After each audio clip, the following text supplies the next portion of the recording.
पलवल से यूक्रेन में एमबीबीएस की पढ़ाई कर रहे छात्र के स्वदेश लौटने के बाद गांव खामी में खुशी का माहौल है। रूस के साथ युद्ध प्रारंभ होने के बाद अन्य भारतीय बच्चों के साथ जीवन पर बनाई थी।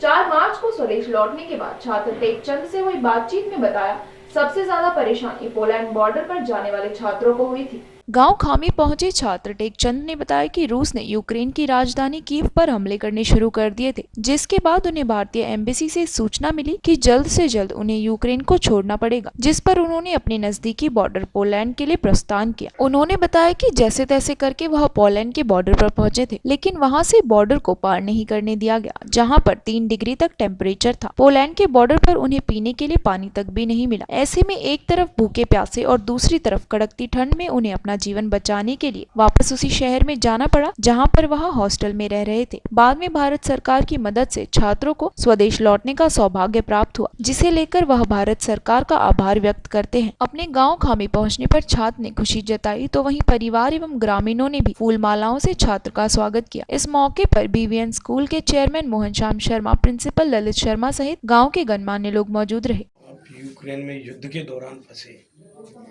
आपसे क्या क्या बीती और किस तरीके से आप अपने पैतृक गांव खामी में पहुंचे हो? जी, at the situation of war जब वार स्टार्ट हुआ तो हम सबसे पहले सारे स्टूडेंट्स पैनिक होने लगे, बोलने लगे यहाँ से सारे स्टूडेंट निकलो, बट ऐसा नहीं हो पा रहा था। स्टूडेंट्स अपनी रेस्पॉन्सिबिलिटी लेके वहाँ से पोलैंड बॉर्डर के लिए निकले। जब हम पोलैंड बॉर्डर पहुँचे तो हमने वहाँ जाके देखा तो इंडियन स्टूडेंट्स मोस्टली बॉयज़ को अलाउ नहीं कर पा रहे थे और इंडियन स्टूडेंट्स बॉर्डर जंप करके जाने लगे, but they are beating him, उन्हें पीटा जा रहा था, उन्हें परेशान किया जा रहा था। एंड वहाँ पे इतना ठंड था कि बच्चों को ना तो कोई अकोमोडेशन दे पा रहे थे, ना ही कोई मतलब रहने का शेल्टर वगैरह की कोई उपलब्ध नहीं था। उसके बाद बच्चे जब वहाँ पता चला कि उन्हें कोई रेस्पॉन्स नहीं मिल पा रहा है, उसके बाद वो वहाँ से वापस लौटने लगे। वहाँ हम पोलैंड बॉर्डर पे जब हम 30 किलोमीटर पहले इतना ट्रैफिक था कि 30 किलोमीटर पैदल हम चल के गए। वहाँ पे सारे बच्चे इतने परेशान थे कि सही ढंग से चल भी नहीं पा रहे थे।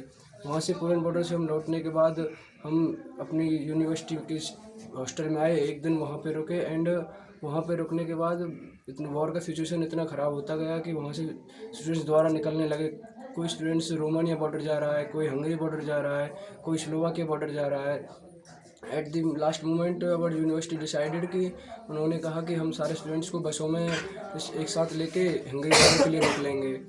जब हम हंगरी बॉर्डर पे गए तो वहाँ पे हमने देखा कि जाके बसें वहाँ पे गई हुई थी, इतनी लंबी कतारें लगी हुई थी। वहाँ पे हमने 2 दिन वेट किया एंड वेट करने के बाद एट लास्ट मोमेंट हम हंगरी बॉर्डर में एंट्री की। वहाँ पे हमें 14 डेज का टेम्परेरी वीज़ा दिया गया एंड वहाँ पे हमें अकोमोडेशन भी उपलब्ध किया गया। तो क्या आपको भारतीय दूतावास के किसी अधिकारी से या सरकार से कोई संपर्क किया या उनके द्वारा कोई मदद की गई थी आपको या नहीं की गई थी? हाँ जी, मैं सबसे पहले तो अपनी गवर्नमेंट का पूरा तहे दिल से धन्यवाद करना चाहता हूँ। उन्होंने हमारी वहाँ पे पूरी हेल्प की। हमें हंगरी में जाने के बाद कोई अकोमोडेशन नहीं मिल पा रहा था, बट उन्होंने हमें अपने एम्बेसी ऑफिस में अकोमोडेशन उपलब्ध कराया। वहाँ पे हमें एक दिन रखा एंड लास्ट में उन्होंने हमें एयरपोर्ट बसों के द्वारा ले जाकर हमें इंडिया के लिए डिपार्चर कर दिया। और मैं अपनी सरकार का अपने तहे दिल से धन्यवाद करता हूँ। एंड हमारी गवर्नमेंट सरकार ने हमारी सभी स्टूडेंट्स की बहुत अच्छे से हेल्प की। टेकचंद, क्या आपके खाने पीने की क्या व्यवस्था रही? क्या भूख शूख से आप कितने परेशान हो गए? हाँ जी, हम मतलब पोलैंड बॉर्डर पे जब हम गए हुए थे वहाँ पे खाने पीने की हमें कोई उपलब्धि नहीं थी, बट कहीं कहीं थोड़ा बहुत था, इतना हम नहीं कर पा रहे थे। इसलिए बट हम जब हंगरी पहुँचे तो उन्होंने हंगरी में जाके वहाँ